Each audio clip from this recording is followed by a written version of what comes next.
नमस्कार दोस्तों, स्वागत है आपका स्टडी फॉर सिविल सर्विसेज में। देखिए, स्टडी फॉर सिविल सर्विसेज के छात्र हैं तो ये वाला टेलीग्राम जरूर ज्वाइन करके रखिए। यूट्यूब चैनल में हमारे साथ है तो भी ये वाला टेलीग्राम ज्वाइन करना बहुत ज्यादा जरूरी है। सारे नोटिफिकेशन, सारे अपडेट, सारे मोस्ट इंपोर्टेंट पिक्स, सारा रिवीजन सब कुछ यहाँ पे बताया जाता है। देखिए, ये हमारा एससीएस डेली क्विज चैनल है, इसमें डेली क्विज होती है, बिल्कुल फ्री में, इसको जरूर ज्वाइन कर लीजिएगा। ये हमारा इंस्टाग्राम का पेज है, इसको जरूर फॉलो कर लीजिएगा। Study for civil dot services करके अगर आप इंस्टाग्राम में सर्च करेंगे तो आपको मिल जाएगा। वीडियो के डिस्क्रिप्शन में इसकी लिंक दी हुई। इसमें आप स्टोरी सेक्शन जरूर देखते रहा करिए, प्लस इसमें हाईलाइट्स आते रहते हैं और प्लस पोस्ट आती रहती है, इनको जरूर फॉलो करते रहिए। क्या हाल है साथियों, मैं विकास तोमर, आपके मित्र सऊदी channel study for civil services पे आज आपके समक्ष लेके आ गए हैं 5 सितंबर करंट अफेयर हिंदी इंग्लिश दोनों भाषाओं में यूपीएससी और अदर स्टेट पीसी एग्जामिनेशन के लिए काफ़ी ज़्यादा इंपॉर्टेंट होने वाला है आज का हमारा सेशन। आगे बढ़ने से आप लोगों को बता दूं पहले कि यूपीएससी 2021 का हमारा जो है कंप्लीट पेड ग्रुप चल रहा है या फिर सिर्फ टेस्ट सीरीज भी का भी पेड ग्रुप चल रहा है। ज़्यादा जानकारी के लिए 8564880530 9696066089 पे आप लोग कॉल कर सकते हैं। और हमारे जो सोशल मीडिया के हैंडल्स हैं उसमें इंस्टाग्राम पर भी हम हैं और टेलीग्राम पे भी only current affair study for civil dot services और study for civil dot services और ओनली यूपीएससी लिख के आप लोग जो है इन सारे ही फ्री चैनल्स को ज्वाइन कर सकते हैं। इनमें सारा मटेरियल जो भी दिया जाएगा सब कुछ जो है फ्री रहेगा। पेड पीडीएफ की पिक्स भी फ्री में मिल जाती हैं।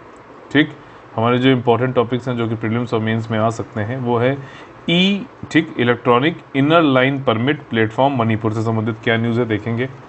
सुप्रीम कोर्ट के जजेस का अपॉइंटमेंट कैसे होता है, बहुत ज़्यादा इंपॉर्टेंट है। दूसरा है एवरमेक्टिन का हम लोग ने यूज़ किया था, आप लोग को पता होगा, याद भी होगा, कोविड को ट्रीट करने के लिए। आज इसके बारे में एक बहुत ही रोचक जानकारी आप लोग को दी जाएगी यहाँ पर। और एक बहुत ही लंबा समय अभी भी मतलब वेट चल रहा है, मतलब इंतज़ार चल रहा है कि डिप्टी स्पीकर लोकसभा का कब बनाया जाएगा। तो उससे संबंधित पॉलिटी में क्या चीज़ें हैं वो सब भी देखेंगे, एग्ज़ाम पॉइंट ऑफ व्यू से क्या चीज़ें इंपॉर्टेंट हैं। और जो एम्प्लॉय प्रोविडेंट फंड होता है उसमें जो कंट्रीब्यूशन किया जाता है एम्प्लॉयज़ के द्वारा, ठीक, कर्मचारियों के द्वारा, तो उसको जो है टैक्स क्या मतलब कर कैसे क्या लगाना, उसका एक नया रूलिंग आई है तो उसके बारे में भी इसमें जानेंगे। ठीक, और देखिए सबसे पहले तो आज जो है इम्पॉर्टेंट डेज जो है हमारे, एक तो चैरिटी डे है, दूसरा शिक्षक दिवस है। मैं खुद जो है हैप्पी टीचर्स, मेरे जो भी टीचर्स रहे हैं उनको हैप्पी टीचर्स डे बोलना चाहता हूँ, जिनके सहयोग की वजह से, जिनके जो है मतलब निरंतर जो है अपना योगदान की वजह से आज हम लोग जो भी हैं सब उन्हीं की वजह से हैं। और जो ईपीएफओ का आज एग्ज़ाम है उन लोग के लिए भी बहुत ज़्यादा जो है उनको शुभकामनाएं हैं, अच्छा पेपर दे के आइए।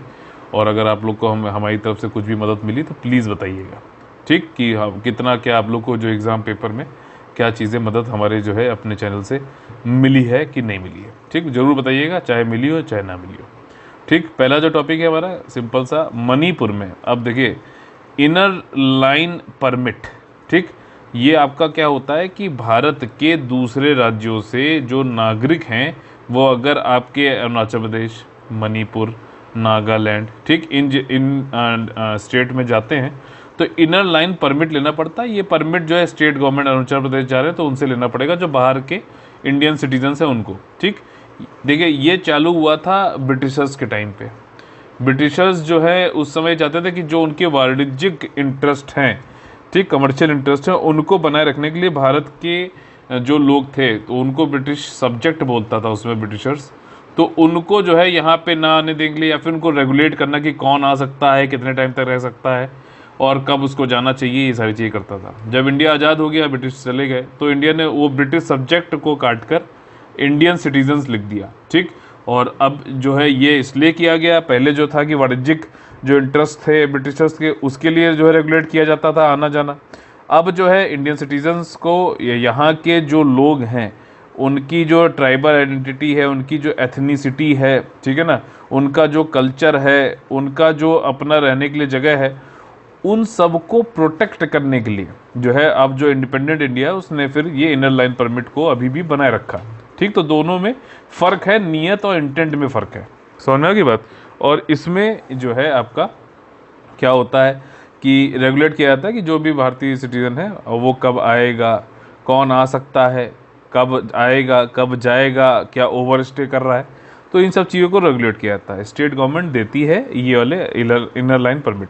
अब मणिपुर ने क्या किया है कि आपका इसको इलेक्ट्रॉनिकली कर लिया ताकि बेहतर इसमें जो है रियल टाइम ट्रैकिंग हो सके, जो लोग ज़्यादा रह रहे हैं उनकी एक लिस्ट निकल सके और उनको फिर ढूंढ के एक्चुअली उनके जो मोबाइल नंबर होंगे उनके उससे ट्रैक कर लिया जाएगा उनको।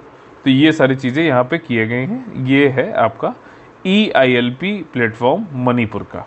ठीक, आपका ये देखिए यही सारी चीज़ें इसमें बताई गई हैं। उनकी आसानी से वाइटल रोल करेगा, एंट्री एग्जिट ट्रैकिंग करेगा, जो ज़्यादा लोग रुक रहे हैं उनके लिए भी होगा। और परमिट जो है, कई सारे जो प्रोसीजर जो होती है पूरी ये इनर लाइन परमिट वाले, उसमें कई सारे लूप होल हैं, तो उसको जो है सही करने के लिए किया गया है। ठीक, मोबाइल जो ट्रैकिंग कर ली जाएगी डिफ़ॉल्टर्स की, और फिर उनको जो है पकड़ के उनको जो है दंड दिया जाएगा। यहाँ पे inner line permit monitoring cell बनाया जाएगा, जिसमें कि DIG इंटेलिजेंस जो होंगे वो इसके चेयरमैन होंगे।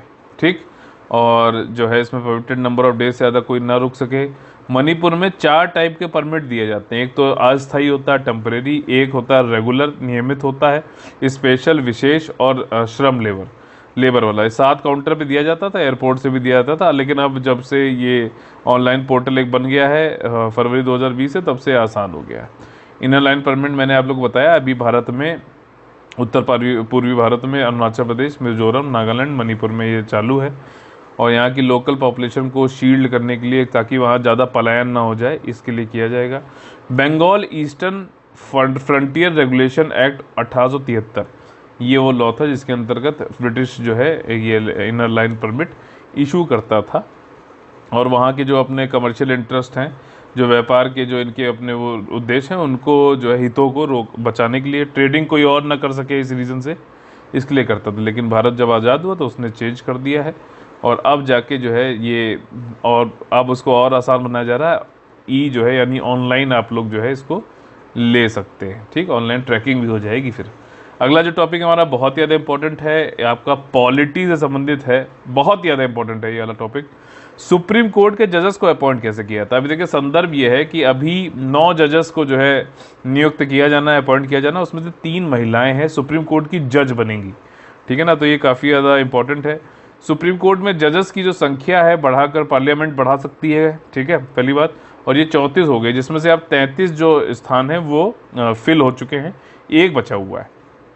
ठीक, और इसमें ये पूरी लिस्ट दे रखी है। इसमें जो हमारी कर्नाटका की हाई कोर्ट जज थी BV नागरत्न, ये पहली वीमेन चीफ जस्टिस बन सकती है इंडिया की 2027 में, इसलिए इनका नाम याद रखना, BV नागरत्ना। ठीक, नागरत्ना ये याद रखना, ये फॉर्मर कर्नाटका हाई कोर्ट की जज थी।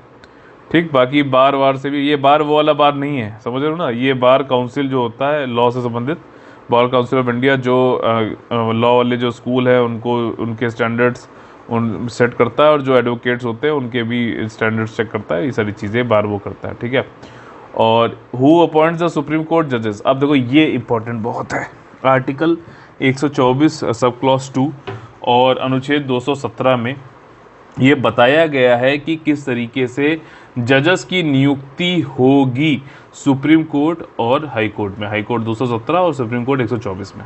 ठीक, दोनों ही प्रोविंसेस में, दोनों ही प्रावधानों में प्रेसिडेंट ही के पास ऐसी पावर है कि वो अपॉइंट करेंगे। ठीक, और उसमें अपॉइंट करते समय उनको सलाह मशवरा परामर्श करना पड़ेगा अदर ऐसे जजेस से जो कि सुप्रीम कोर्ट से हो, हाई कोर्ट से हो, और स्टेट में, और जो जैसा भी प्रेसिडेंट को सही लगे उस हिसाब से। ये लिखा हुआ है हमारे कॉन्स्टिट्यूशन में। अब जो ये कंसल्टेशन वर्ड था, इस पे बड़ी डिबेट चल गई। तो भैया कि मतलब ये क्या एग्जीक्यूटिव, देखो प्रेसिडेंट तो एग्जीक्यूटिव यानी कार्यकारिणी में आता है ना, तो क्या मतलब उसने परामर्श करना जरूरी है क्या जजेस जो सुप्रीम कोर्ट हाई कोर्ट से। तो इस पर बड़ी डिबेट चल गई। तो प्रैक्टिस में ये होता था कि एग्जीक्यूटिव यानी कि प्रेसिडेंट के पास ज़्यादा पावर होती थी। वो मान लीजिए उसने कंसल्टेशन किया और उसको मान लीजिए चीफ जस्टिस ऑफ इंडिया ने कुछ बताया कि फला फला को जो है जज बना दीजिए, प्रेसिडेंट ने उसको नकार दिया।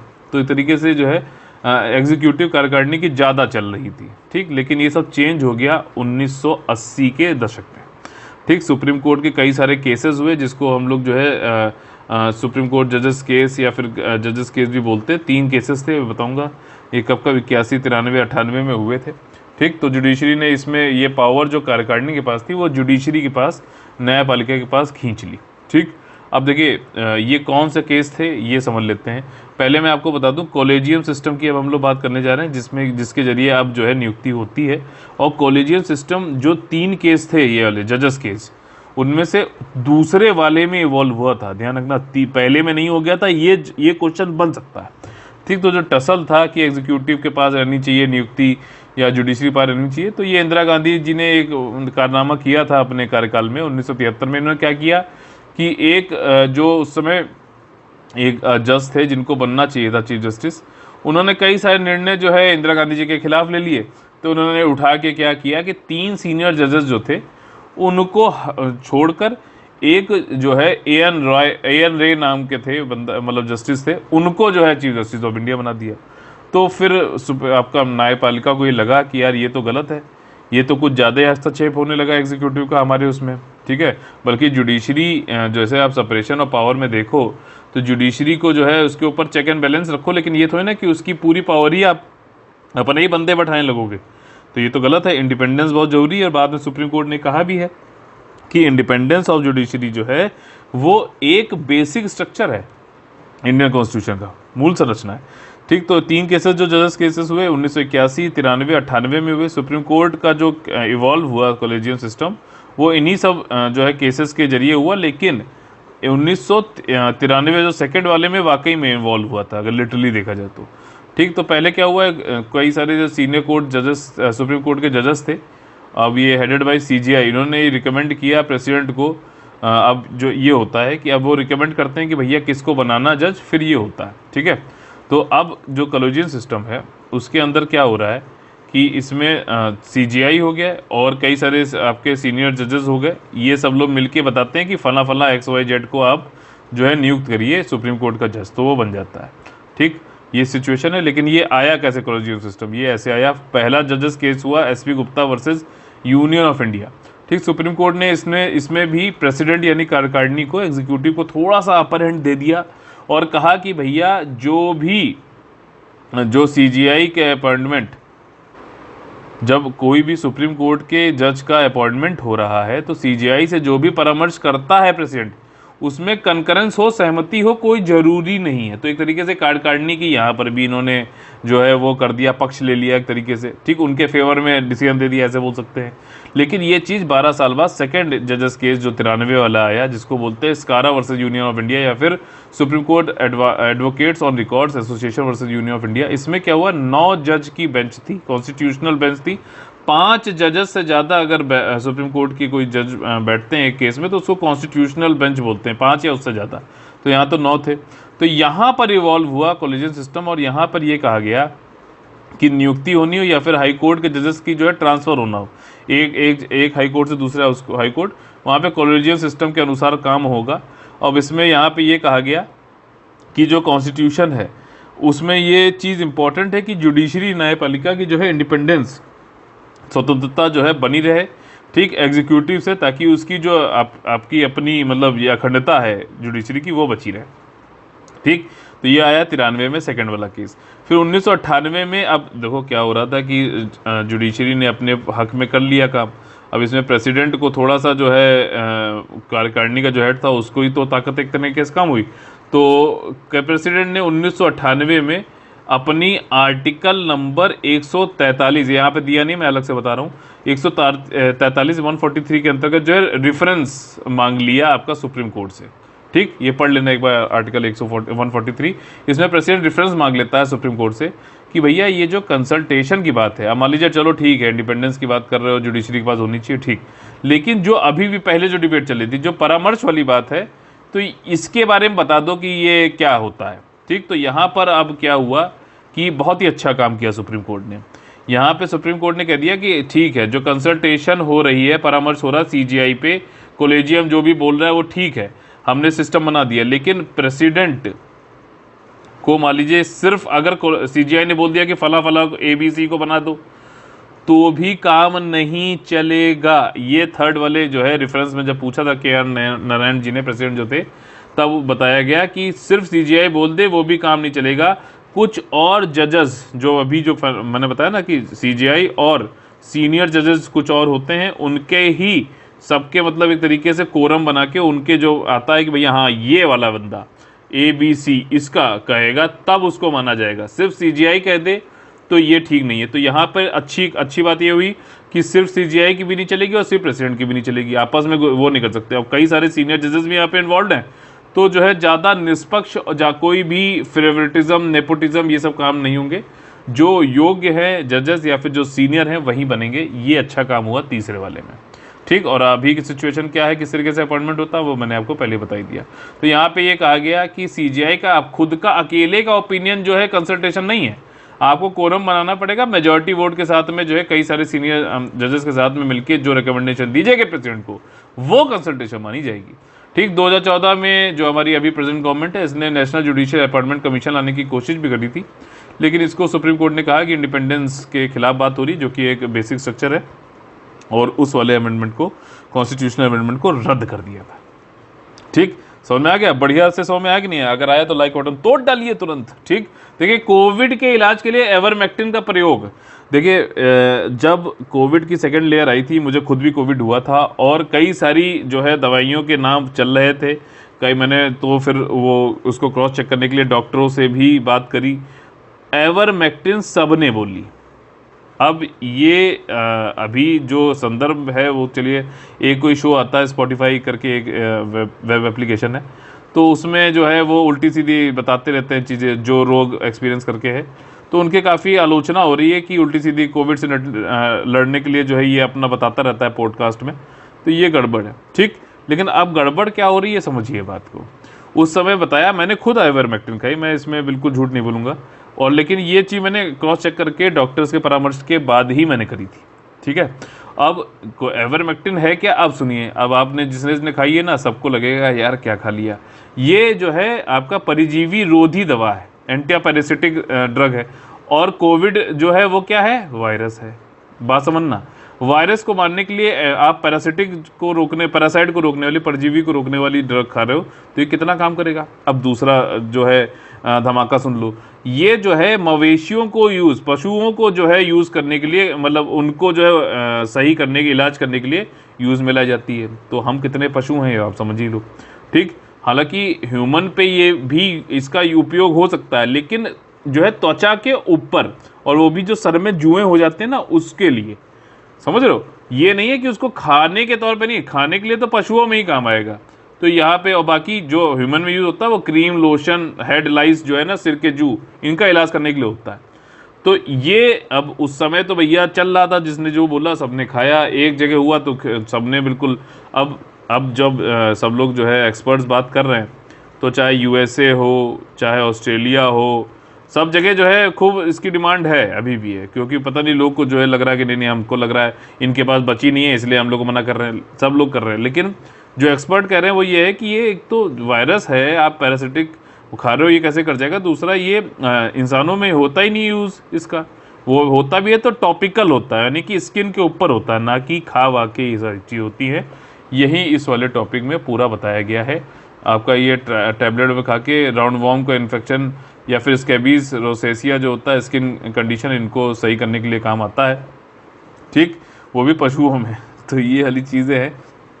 और लास्ट डोज लेना तो साइड इफेक्ट बहुत ज़्यादा हो जाते हैं, वॉमिटिंग और ये सब आ जाता है, ठीक। क्या इसका इलाज कोविड के लिए किया था? देखिए सबने मना किया, American medical association immediate and बता दिया है, कह रहा वायरस के लिए पैरासिटिक वाली क्यों खा रहे हो। यूएस की एफडीए ने भी मना किया, लास्ट डोज में मत खाओ। उसने क्या बोला है समझिए, सुनिए, you are not a cow, ठीक, you are not a horse, seriously why all stop it. तो उन्होंने ये बोला कि खत्म करो यार, क्यों खा रहे हो इसे, ठीक। दूसरी चीज़ है कि एवरमेक्टिन जो है ये आपका पैरासिटिक वॉर्म्स के लिए है, ठीक, ना कि जो है वायरस के लिए। दूसरा है topical on the skin formulation है, लाइस, स्किन डिजीज, रोसेसिया, इनके लिए, एंटीवायरल थोड़ी ना है ये। तो ये चीज़ ऑस्ट्रेलिया में भी ये बोला गया है, और यही जो है मतलब पहले ऑस्ट्रेलिया में ये बोला गया था एक बार, लेकिन अब जो है सब लोग कह रहे हैं एक्सपर्ट्स कि ये बिल्कुल भी इफेक्टिव नहीं है, ठीक। मैंने खुद खाई थी, मैं इसके लिए बोलूँगा नहीं, लेकिन उस समय जो भी डॉक्टर ने बोला, और डॉक्टर मेरे लिए, हम लोग के लिए, सबके लिए एक्सपर्ट थे, तो हम उसको फॉलो कर रहे थे, ठीक। अगला जो हमारा टॉपिक है, फिर से एक पॉलिटी का बहुत ही बेहतरीन, गवर्नेंस का बहुत ही बेहतरीन टॉपिक आ गया। लोकसभा के डिप्टी स्पीकर के रिक्त पद के लिए बहुत लंबा इंतजार। देखिए अभी जो लोकसभा है, ठीक, उस लोकसभा में जब आपको मालूम है कोई भी लोकसभा नहीं आती है तो वहाँ पे एक प्रोटेम स्पीकर बैठाया जाता है, ठीक। प्रोटेम स्पीकर क्या होता है, आप बैठता है और ये जितने भी एमपी जो नए चुन के आए होते हैं उन सबको ओथ करवाता है, ठीक। ओथ करवाने के बाद प्रोटेम स्पीकर बना रहता है और एक नया स्पीकर इन्हीं एमपीज के बीच में चुना जाता है। ये सब आर्टिकल नंबर 93 में दे रखा है। समझना मेरी बात, एकदम सिंपल कर दूंगा चीजें, ठीक। स्पीकर का चुना जाता है, फिर ये प्रोटेम स्पीकर जो है चले जाते हैं, स्पीकर पीठासीन अधिकारी बन जाता है। फिर स्पीकर ये बताता है कि भाई साहब डिप्टी स्पीकर का जो है अब चयन हो। अब परंपरा जो चल रही है, कन्वेंशन चल रही है, वो ये है कि इस डिप्टी स्पीकर जो बनता है वो आपका ऑपोजिशन जो है पार्टी है उसी से बनता है। ये परंपरा है, कॉन्स्टिट्यूशन में नहीं लिखा हुआ है, ध्यान रखना, ये परंपरा है। लेकिन डिप्टी स्पीकर होगा, ये आर्टिकल 93 में लिखा हुआ है। बात समझ में आ रही है। और डिप्टी स्पीकर जो है कई सारी जो कमिटीज़ होती हैं, लोकसभा की बात हो रही है यहाँ पर, ध्यान रखना पूरे में, जैसे ये है तो जो कई सारी कमिटीज़ होती हैं, तो अगर उसमें मान लीजिए स्पीकर नहीं है तो डिप्टी स्पीकर उसमें प्रेसिडेंट बन जाता है, ठीक। स्पीकर को मान लीजिए हटाने के लिए कार्रवाई चल रही है, उसको उनको हटाने के लिए कार्रवाई हो रही है, तो उस समय स्पीकर थोड़ी ना पीठासीन अधिकारी बन सकता, तो उस समय डिप्टी स्पीकर ही हो सकता है, ठीक। हालांकि जब नॉर्मल काम धाम चल रहा है तो स्पीकर है, स्पीकर नहीं होता डिप्टी स्पीकर होता है, लेकिन डिप्टी स्पीकर अभी केस में है नहीं, तो क्या होता है कि एक पैनल ऑफ चेयरपर्सन बना दिया था स्पीकर्स को, तो वहाँ से अभी यही हो रहा है, वहाँ से उठा के लोग जो है पीठासीन अधिकारी बना देते हैं। 830 दिन से डिप्टी स्पीकर बनाया ही नहीं है, बल्कि एक इंपॉर्टेंट पोस्ट है ये, ठीक। दूसरे और तथ्य बताता हूँ उसमें, स्पीकर जो है अपना रेजिग्नेशन डिप्टी स्पीकर को ही देता है और डिप्टी स्पीकर अपना रेजिग्नेशन स्पीकर को ही देता है। ऐसा क्यों, ठीक है ना।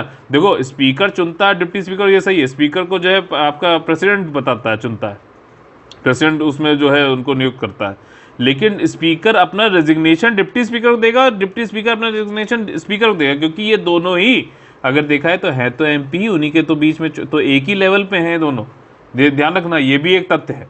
तो ये सारी चीज़ें समझ में आ गई। यही बात है कि एक डिप्टी स्पीकर को क्यों नहीं बनाया जा रहा है, ये बात मतलब सर के मतलब ऊपर से निकल रही, लेकिन अभी है तो यही, ठीक है। और दिल्ली हाई कोर्ट में कुछ केस वेस आया था, उसमें दिल्ली हाई कोर्ट ने केंद्र की सरकार से पूछा है कि भैया आखिरी के 830 दिनों में तुमने अभी तक बनाया क्यों नहीं, और रिस्पॉन्सिबिलिटी जो है डिप्टी स्पीकर को बनाने की ये तो हाउस की है, और पार्लियामेंट्री कन्वेंशन में जो अपोजिशन पार्टी का होना चाहिए डिप्टी स्पीकर, ठीक।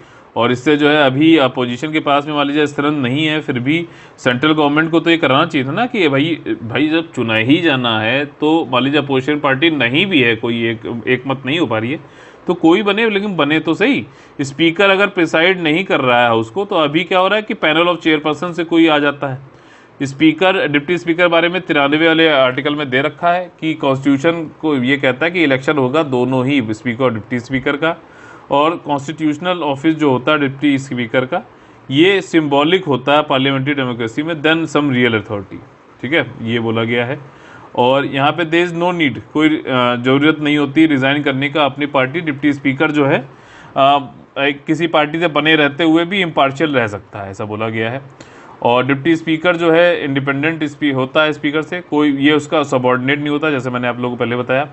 और ये दोनों ही बोथ जो है अब सारे एमपी ही होते हैं ना, उनमें तो चुन के आता है ये। और जो डेट इलेक्शन की होती है डिप्टी स्पीकर की, वो भी फिक्स किसके द्वारा किया था, स्पीकर द्वारा। स्पीकर किस डेट पे इलेक्ट किया जाएगा ये फिक्स कौन करता है, प्रेसिडेंट करता है, ठीक।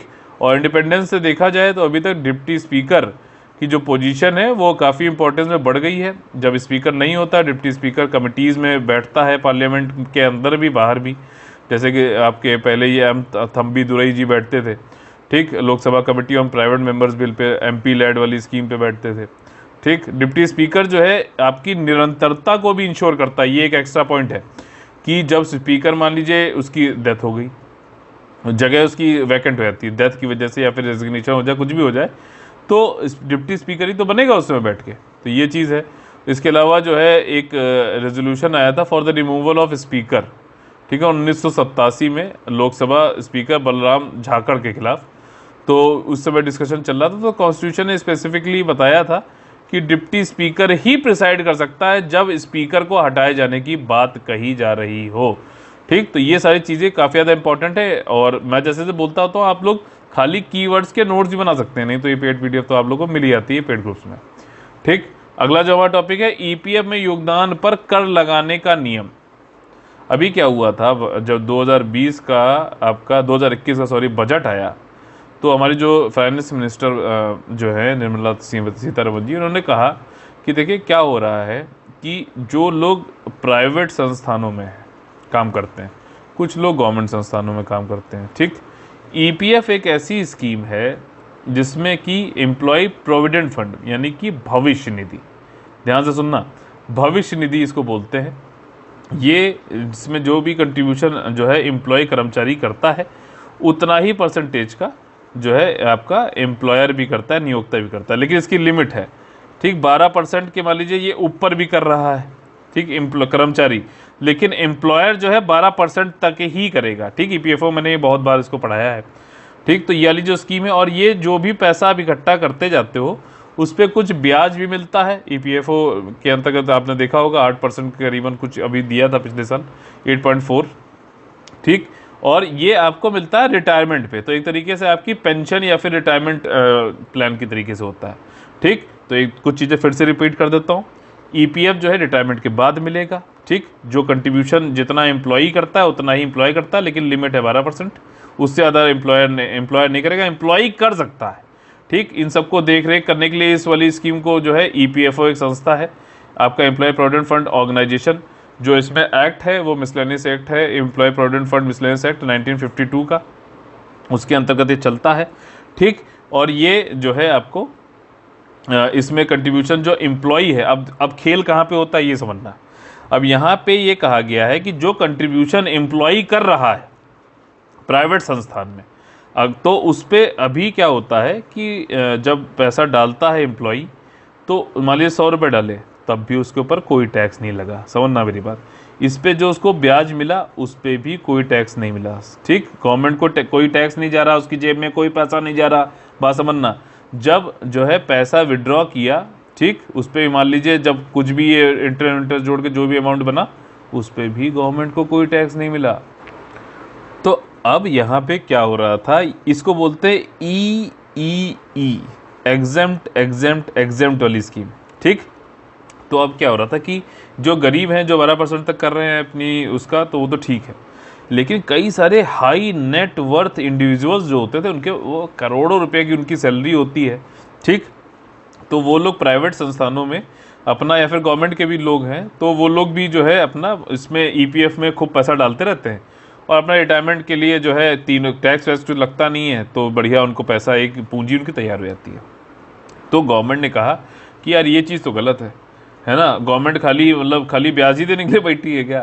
तो गवर्नमेंट ने यहाँ पे जो है एक लिमिट कर दिया कि कितना उनको इंटरेस्ट मिल सकता है। तो अब प्राइवेट संस्थान में कोई काम कर रहा है व्यक्ति, तो वो जो भी 2.5 लाख रुपए, बहुत ध्यान सुनिएगा, 2.5 लाख रुपए के ऊपर जो भी कंट्रीब्यूशन करेगा, ठीक, मान लीजिए 3 लाख किया, ठीक है, तो उस पर जो ब्याज मिला उस ब्याज पर टैक्सेशन होगा, ब्याज पर टैक्सेशन होगा।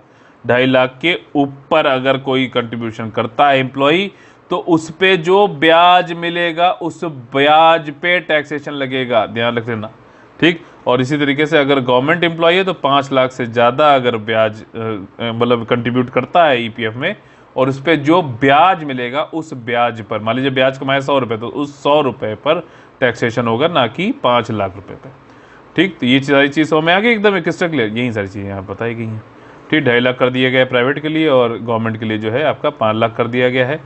और फंड जो है नो कंट्रीब्यूशन एम्प्लॉयर का आपका यहाँ रहता है, ठीक है। जो गवर्नमेंट संस्थान होती है उसमें कंट्रीब्यूशन तो होता नहीं है, तो गवर्नमेंट में उन्होंने 5 लाख कर दिया है, ठीक है। जनरल प्रोविडेंट फंड बोलते हैं गवर्नमेंट वाले में, ईपीएफ बोलते हैं आपका प्राइवेट वाले में, ठीक। अभी ये रूल्स कब आए हैं नए, ये आए 31 अगस्त को, फाइनेंस मिनिस्ट्री से आए, ये ध्यान रखना।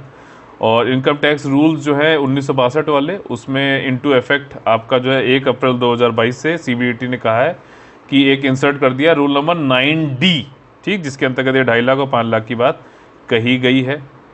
और उसके बाद जो है ये आपका चालू हो जाएगा 31 मार्च 2021 तक, जो जैसा चल रहा था वैसे ही चलेगा, उसमें कोई दिक्कत नहीं। लेकिन उसके बाद से 1 अप्रैल 2021 से इसमें जो है आपके 2 अकाउंट बन जाएंगे, और कंट्रीब्यूशन के हिसाब से जो अकाउंट आप कर रहे हो, काम कर रहे हो, 2.5 लाख के ऊपर अगर कर रहे हो तो उसके ब्याज पे आपको टैक्सेशन देना पड़ेगा, ठीक। यही कंट्रीब्यूशन, यही बोला गया है कि हाई नेटवर्थ इनकम वाले जो थे, बहुत ज़्यादा जिनकी सैलरी वैलरी होती है, तो वो काफ़ी ज़्यादा इससे फ़ायदा उठा रहे थे। तो उन जो ज़्यादा जो बड़े लोग हैं उनको जो रोकने के लिए, उनको डिस्करेज करने के लिए ये सारी चीज़ें करी जा रही है। ईपीएफ स्कीम जो है आपका employ provident fund and miscellaneous provisions act 1952 के अंतर्गत आता है। इसमें संगठन जो आपका एम्प्लॉय प्रोविडेंट फंड ऑर्गेनाइजेशन है, और ईपीएफ इसको जो है मैनेज करता है, और ये ऐसे एस्टेब्लिशमेंट को कवर करता है जहाँ पे 20 या 20 से ज़्यादा लोग काम करते हैं। अच्छा, 20 से कम वाले भी कवर हो सकते हैं ईपीएफओ के अंतर्गत, ठीक है, लेकिन उसके लिए कुछ कंडीशन और एग्जाम्पशंस चाहिए होते हैं। ठीक, अगर मान लीजिए क्वेश्चन इस तरीके आ जाए कि उसके नीचे कभी हो ही नहीं सकता ईपीएफओ, और आ ही नहीं सकता, आ सकता है, कुछ कंडीशन और एग्जाम्पशन जो है उसको देखकर आ सकता है। ठीक, अगर कंडीशन पूरी करो या एग्जाम्पशन के अंतर्गत आप पात्र होते हो तो बिल्कुल आ सकते हो। ईपीएफ में वही है, एम्प्लॉई अपना जो है पेमेंट करता है और इक्वल कंट्रीब्यूशन एम्प्लॉयर भी करता है, लेकिन मैंने बाकी चीज़ जो बताई ना आपको वो ध्यान में रखना। और सेल्फ एम्प्लॉय कंट्रीब्यूशन इंटरेस्ट दोनों पे ही मिलता है, रिटायरमेंट पर आपको ये पैसा मिल जाता है। 4 मार्च 1952 में आया था ईपीएफओ। ठीक, और इंडियन वर्कफोर्स के लिए प्रोविडेंट फंड कंपलसरी की बात ये करता है भविष्य निधि की। हेडक्वार्टर इसका न्यू दिल्ली में है। ठीक, अगला जो हमारा सेक्शन है उसका नाम है कौन बनेगा एसपी। इसमें किस तरीके से प्रीलिम्स के क्वेश्चंस को हमें सॉल्व करना चाहिए उसको हम लोग देखते हैं। उधम सिंह जी से संबंधित कुछ यहाँ पे स्टेटमेंट दिए गए, कौन से सत्य है पूछा गया है। इनका जन्म सूनाम पंजाब के संगरूर डिस्ट्रिक्ट में हुआ था, और जो कि 1899 में हुआ था। ठीक, और इनको शहीद आजम सरदार उधम सिंह जी भी बोला जाता है, यानी कि ग्रेट मार्टियर। ठीक है, और 13 मार्च 1940 में मैंने बताया भी था कि माइकल ओ डॉयर को इन्होंने मार दिया था, बल्कि मानना था जनरल डायर को, जिसने कि जलियांवाला में जो है ऑर्डर दिया था सबको मार दो। ठीक, तो लेकिन ये पहुंचे, मीटिंग हो रही थी इंडियन ईस्ट इंडिया एसोसिएशन और Royal Central Asian Society at Caxton Hall पर, तो उन्होंने नाम सेम टाइप का था, तो माइकल ओ डॉयर को ख़त्म कर डाला था। ठीक, तो फिर ये पकड़ लिए गए और इनको फिर डेथ की सेंटेंस दे दिया गया। 31 जुलाई 1940 को ही जो है प्रिजन में इनको जो है हैंग कर दिया गया था। ये हैं उधम सिंह जी, इनकी फ़ोटो है। अभी जलियांवाला बाग मेमोरियल को रेनोवेट किया गया, तो उनकी जो है वहाँ मूर्ति लगाई, तो इस पर भी लोग क्वेश्चन कर रहे थे, बताओ यार क्या बेवकूफ़ियत है। तो इसमें जो है इनको फिर बताया गया, इसीलिए न्यूज़ में था, इसलिए हम लोगों ने क्वेश्चन बनाया। अगला जो हमारा टॉपिक है कि डिफेंस एक्सपो 2022 से संबंधित बात है। डिफेंस और ट्रू पूछा गया है। डिफेंस एक्सपो जो है ये एनुअल जो है इवेंट है, यानी कि 2 साल में एक बार होता है, और इसमें करीबन 100 कंट्रियाँ पार्टिसिपेट करने की गुंजाइश है। ये 15वां संस्करण होगा 2022 वाला, और उत्तर प्रदेश गवर्नमेंट जो है लखनऊ में होस्ट करेगा 2022 वाला। तो इसमें कौन कौन से स्टेटमेंट यहाँ पे सही हैं? देखिए, दूसरा और तीसरा दोनों ही बिल्कुल ढक्कन स्टेटमेंट है, मतलब गलत है। देखिए, 2022 वाला जो डिफेंस एक्सपो होगा वो होगा आपका गुजरात में, गांधीनगर में 10 से 13 मार्च नेक्स्ट ईयर, और ये 12वां संस्करण होगा, ना कि 15वां। और ये डिपार्टमेंट ऑफ डिफेंस जो होता है प्रोडक्शन एंड गुजरात गवर्नमेंट के बीच में एमओयू साइन हुआ है। गुजरात के चीफ मिनिस्टर जो हैं उन्होंने अनाउंसमेंट किया है ये इस चीज़ का आपका राजनाथ सिंह जी से मिलकर, जो कि डिफेंस मिनिस्टर हैं, 2 सितंबर को। ठीक, इसी के साथ में हम लोग का आज का सेशन खत्म होता है। अगर आप लोग को पसंद आया तो प्लीज़ लाइक का बटन तोड़िए और ज़्यादा से ज़्यादा लोगों को शेयर सब्सक्राइब करा के जोड़िए। ठीक, ईपीएफओ के लिए बहुत बहुत जो है शुभकामनाएं मेरी। अगर आप लोग को फ़ायदा हुआ है हमारे कई सारे ईपीएफओ कार्ड और इन सारे जो है इनिशिएटिव से, तो ज़रूर बताइएगा। ठीक, तो तब तक, और आप लोग को जो शिक्षक दिवस की बहुत बहुत बधाइयाँ हैं। ठीक, और यूपीएससी का अगर 2021 का आप लोग कंप्लीट पेड ग्रुप, ठीक, या फिर टेस्ट सीरीज का पेड ग्रुप जो है अगर ज्वाइन करना है तो you can call on this number 8564880530 9696066089 पे। तो चलिए, कल फिर से मुलाकात होगी सुबह 10 बजे। तब तक के लिए आप लोग से लेते हैं अलविदा। जय हिंद, जय Bharat, all the very best है। वंदे वंदे मातरम। खूब पढ़िए, सुरक्षित रहिए, अच्छे से पेपर दीजिए, सिलेक्शन लेकर रहिए।